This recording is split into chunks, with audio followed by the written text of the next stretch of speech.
Alors que l'expression peuple africain devrait s'employer au pluriel, comme pour signifier qu'il existe plusieurs peuples africains, beaucoup de personnes, y compris les Noirs d'Afrique eux-mêmes, emploient cette expression au singulier. D'aucuns pensent par exemple que l'Afrique est un pays et que les personnes de peau noire sont toutes citoyennes d'une même nation, la nation africaine. Et si pour certains militants panafricanistes, l'idée d'une nation africaine est très alléchante, pour d'autres, cette idée est tout simplement irréalisable d'un point de vue matériel, compte tenu de l'immense diversité ethnique et culturelle des peuples d'Afrique. Cependant, une question mérite d'être posée, à savoir d'où vient cette façon de concevoir l'Afrique comme un seul pays et les peuples africains comme un seul et unique peuple.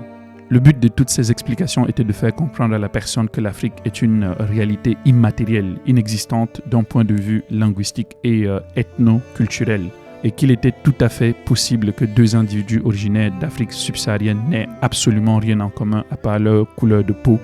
Et nul besoin de préciser que c'est cette dernière option qui a été adoptée par les Européens. Tous les peuples indigènes d'Afrique étaient donc un seul et unique peuple, et l'Afrique était leur nation.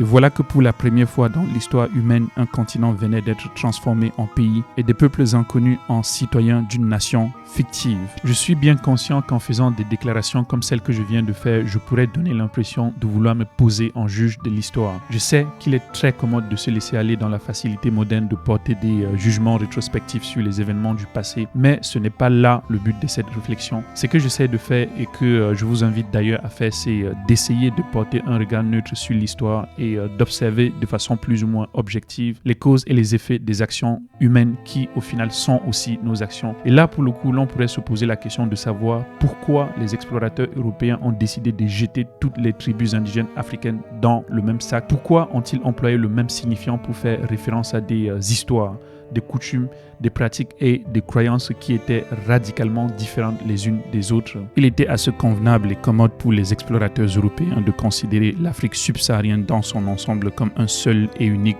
groupe de cultures.